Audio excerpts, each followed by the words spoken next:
actually read the program.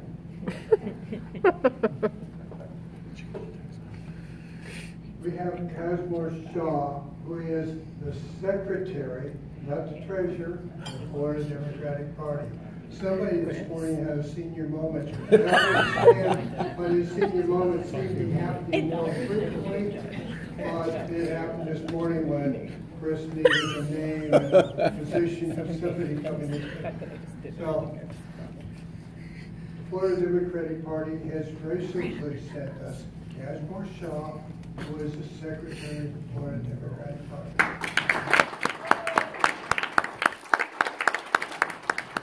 Thank you very much, Mr. Chairman. Officers and members. Hello. Hello. Now, before I give you a brief message from our illustrious chairwoman, Teresa, this afternoon I was playing the organ at church, and when I was finished, a little boy came up to me and said, "How old are you?" I said, "How old? Well, I'm older than dirt, and when God said, 'Let there be light,' I was there to flip the switch." And he said, "Seriously, how old are you?" I said, "Well, I'm close to 65. He said, "No, you are 65. I said, "How did you know that?" "My daughter told me." So he had to come over and verify that it's true. So, on behalf of the Florida Democratic Party and the chairwoman and the officers and members of the Florida Democratic Party, I bring you greetings. Greetings, everyone. Terry Rizzo wasn't able to come tonight because she's in Washington at the DNC winter meeting. Dwight Bullard and I are supposed to be there. Right, Dwight? Yeah. Well, we chose to be here.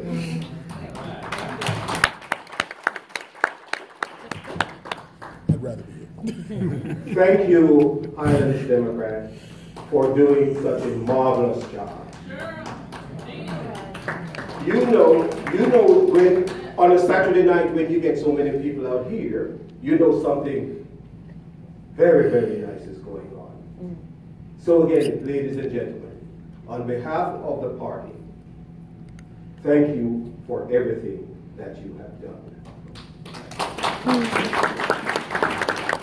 So now you are going to hear from somebody who's better looking than I, and more. Come on. He wasn't talking about me.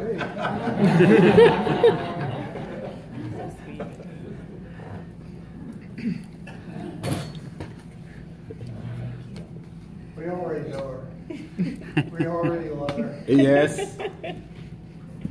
I know probably the biggest moment in my life will be the day that I take my grandkids to see at Eskamani in her Oval Office. I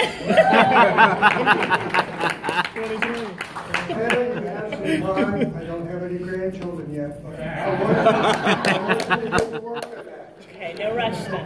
Great. Great. Thank you. No pressure.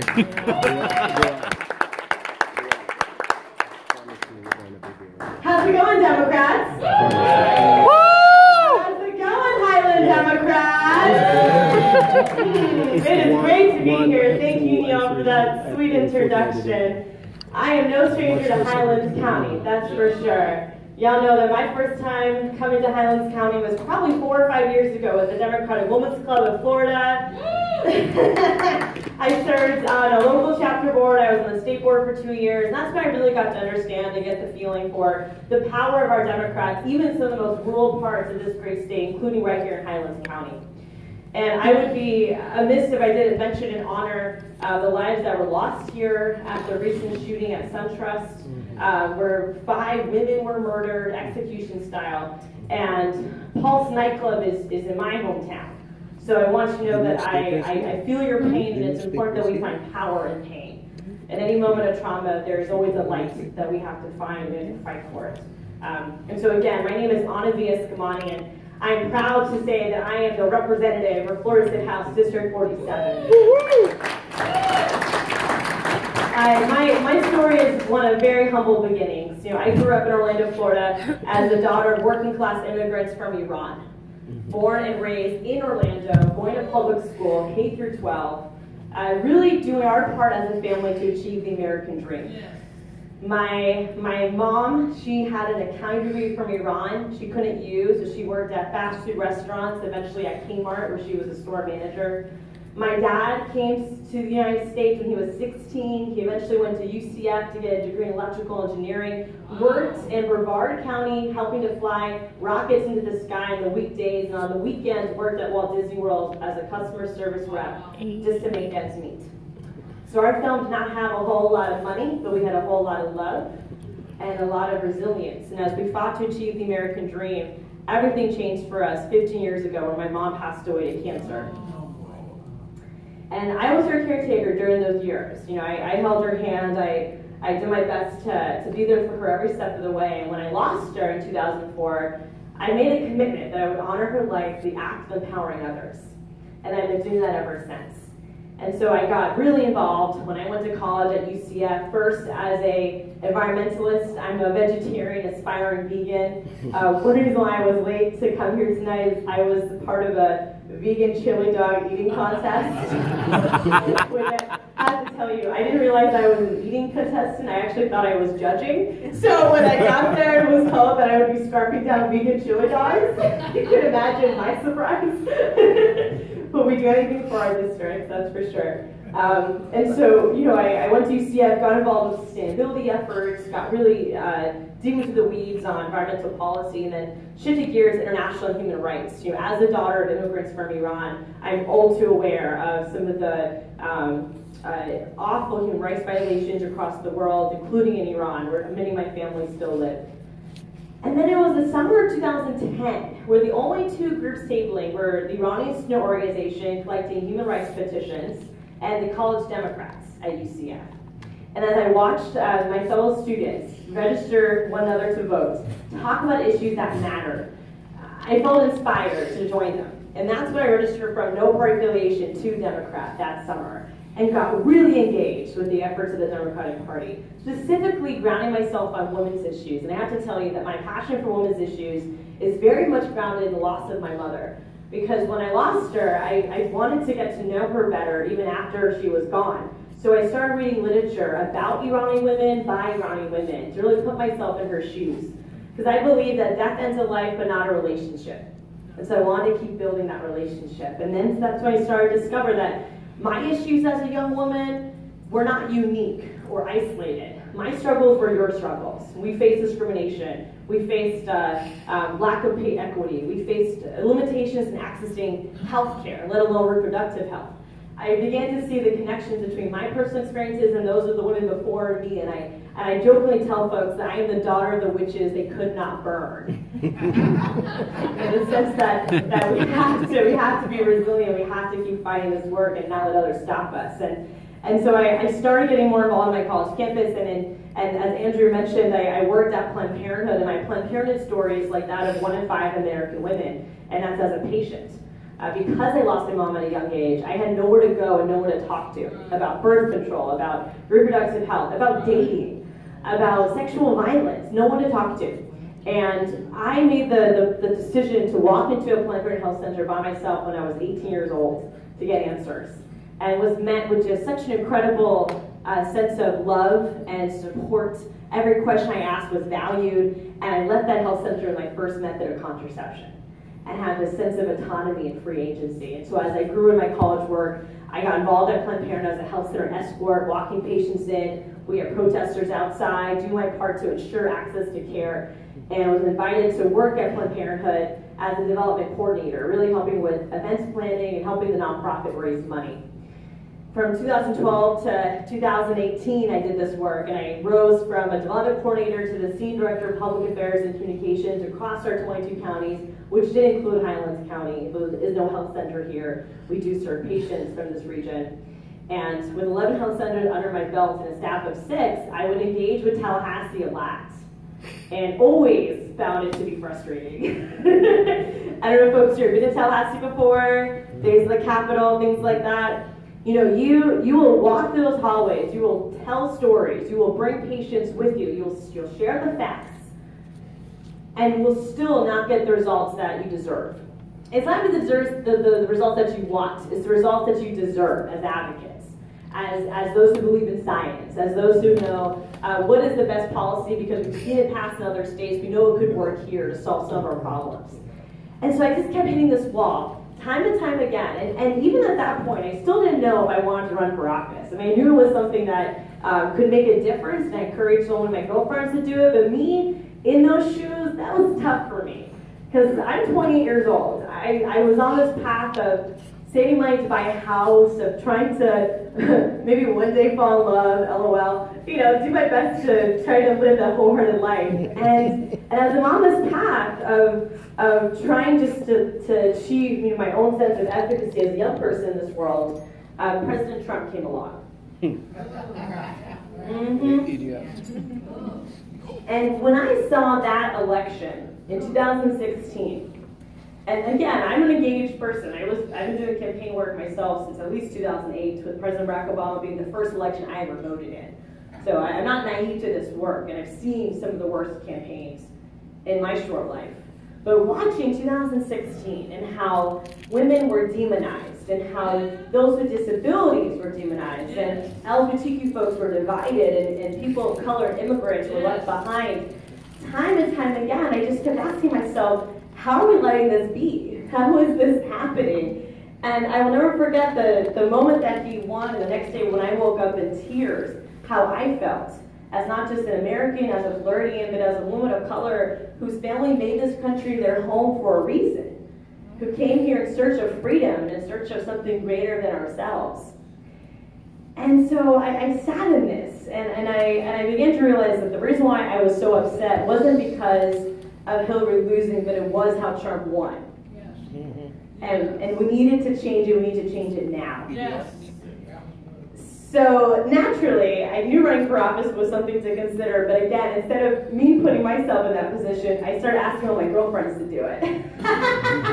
And it's because most women, you know, it takes women 7 times to be asked before we actually seriously consider running for office. So I thought it was on my shoulders to ask all my friends to do it. So one by one, I was like, you should run, I got your back, I'll help you raise money. And after every person I would talk to look back at me and say, well, Anna, why aren't you doing it? Why aren't you running for office? And then I realized that if I couldn't make this leap of faith, if I couldn't demonstrate the courage to run for office myself and prove that a working class daughter of immigrants who has a funny last name, and someone like me can do it and can win, then so can you. Yeah. So we started planning things out, and you know we had a goal to announce on August 1st of 2017 my race for State House 47. For those who don't know, State House 47 is downtown Orlando, Winter Park. It's the heart of Orange County. It is home to Pulse nightclub as well, which is why I wear my ribbons every single day as a reminder of solidarity and a reminder of purpose. So we had this plan August 1st, but like every good plan, they always fall apart. And on June 29th, my Republican opponent decided to run for Congress, which means open seat, right? And he knew I was coming. That's what he jumped away, guys. I scared him out.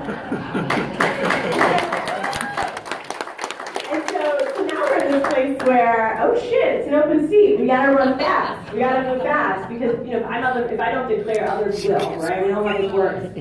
And so we pulled everything up in our planning. And on July 3rd at 2 a.m. in the morning, approved our campaign logo. And then 6 hours later, I'm at a coffee shop in my district talking to a reporter, telling him our plans. But this was July 3rd. It was a Monday before July 4th, which fell on a Tuesday. So it was one of those really weird long weekends. And I felt that it was the worst time to deliver news. Like people are traveling, it's not time to break any news stories. So I actually asked the reporter if he would wait, if he would embargo the story till Wednesday to give us more time and to, you know, give it a good moment in the news cycle. And he basically said no, that the story would go online that afternoon. And so I was like, oh, okay, thank you. And walked out of our coffee shop knowing that I had to file to run for office. Because if we miss this grassroots moment, if we miss this energy, we'd be making a mistake. And as a State House member, you actually can't raise money, you can't do anything until you physically file.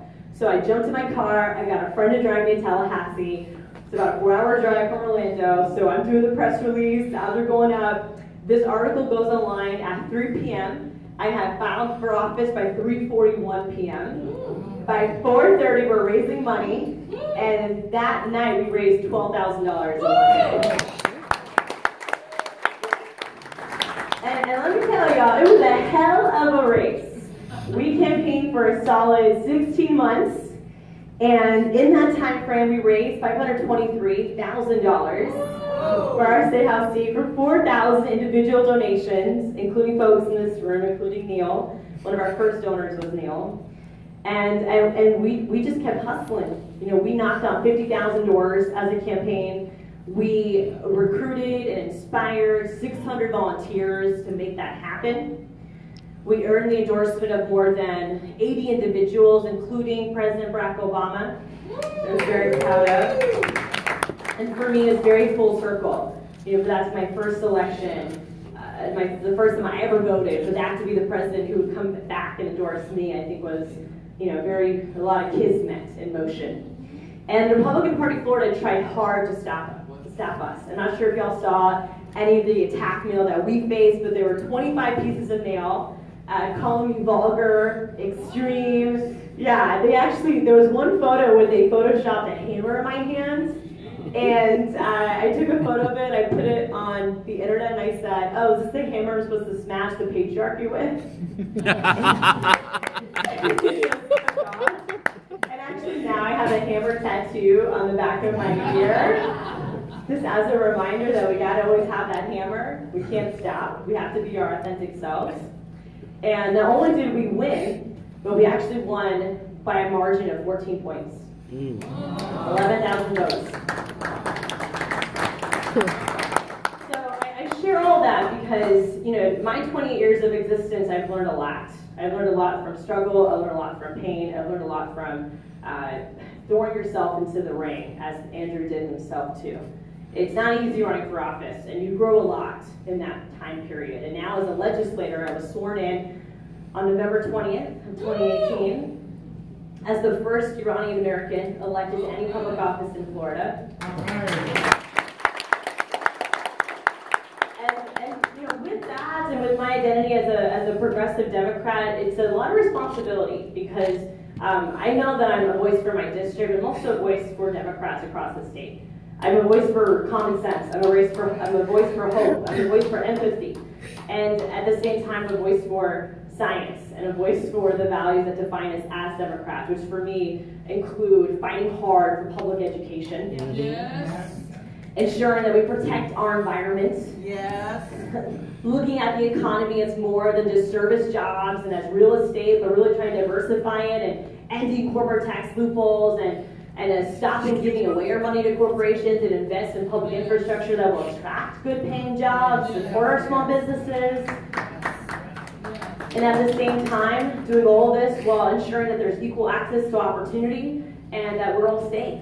Yes. And whether that's passing the Competitive Workforce Act, which would ban discrimination for being gay in the state of Florida, whether it's fighting for the ERA and equal work for equal pay, or, like Andrew mentioned, banning assault weapons. Yes. And doing our part to keep guns out of the hands of domestic abusers. Yes. Stopping campus carry and open carry. Closing the background loophole that we see happening in gun shows across America where the majority of us support background checks on firearm purchases, and yet we can't get it done as a state. And so I come into Tallahassee as a disruptor, and I come in with every intention to do this work with clear eyes and a full heart. But let me tell you, we can't do without y'all right here on the ground. And Tallahassee is an ivory tower. You can get lost in that space. The power of lobbyists cannot be underestimated. I made the decision in December not to attend a lobby event, an event hosted by a lobbyist association called AIF. AIF stands for Associate Industries of Florida. This is an organization that represents, in my humble opinion, some of the worst corporations in Florida. They're anti-union, These are groups that have spent millions against Democratic candidates. They spent millions against ballot amendments, like the solar amendment that we had. You know, I'm talking about utility companies, Bosco companies, landmine companies, Big Sugar. They all come together for different affinity groups, and one of them is AIF. And they had invited freshmen to attend a reception, and I happily declined the invitation. To the point where thank you.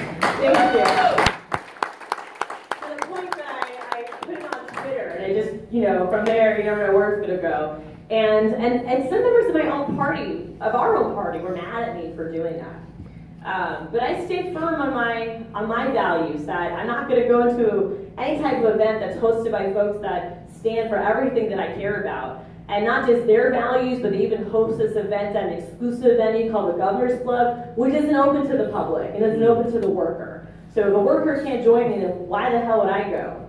So I carry these values with me every day in Tallahassee, but I do it because I know you're here. I do it because I know in my district, in my neighborhoods, in my schools, in my clubs, in my churches, in my temples, there are people who care about these issues each and every day, who are trusting me to do what's right, who are trusting me to remember the stories that they share. And it's the little girls like Bella, who lives in my district, who I met for the first time while knocking on doors, put it up and on Bella our Facebook page. is sick. She has a pre-existing condition. And she would not have health insurance if it wasn't for Democrats like us fighting to protect them. And when I met Bella for the first time at her door, she ran after me on the driveway asking if she could volunteer. And I told her as soon as she got better that she could volunteer with us. And sure enough, 3 months later, she's knocking on doors in our campaign. And during that time, Bella, you know what else she did? She ran for student council in her middle school. And she won. At this point, you know, you gotta lose a couple fights to win. Yeah. And we know that, especially as Democrats in Highlands County. But it doesn't mean you stop fighting. All right. Change comes from a consistent persistence for something greater than ourselves. It doesn't come from a quick burst of energy or enthusiasm. It comes because we keep organizing, we keep sharing stories, and we keep holding people accountable. And know that I'm your facilitator. I'm a hero only if I have to be. I'm a facilitator first. And so you have a voice in the Florida House, and I want to see more voices in the Florida House. So don't stop organizing, don't stop raising money, recruit candidates, talk to your young people, engage them in the process, and y'all just let me know how I can help, because I'm never going to leave these places in our state behind. Because we are not going to flip this state unless we focus and provide support and resources to areas like Highlands County. And I'm honored that you count on me to help with that. So let's keep doing y'all.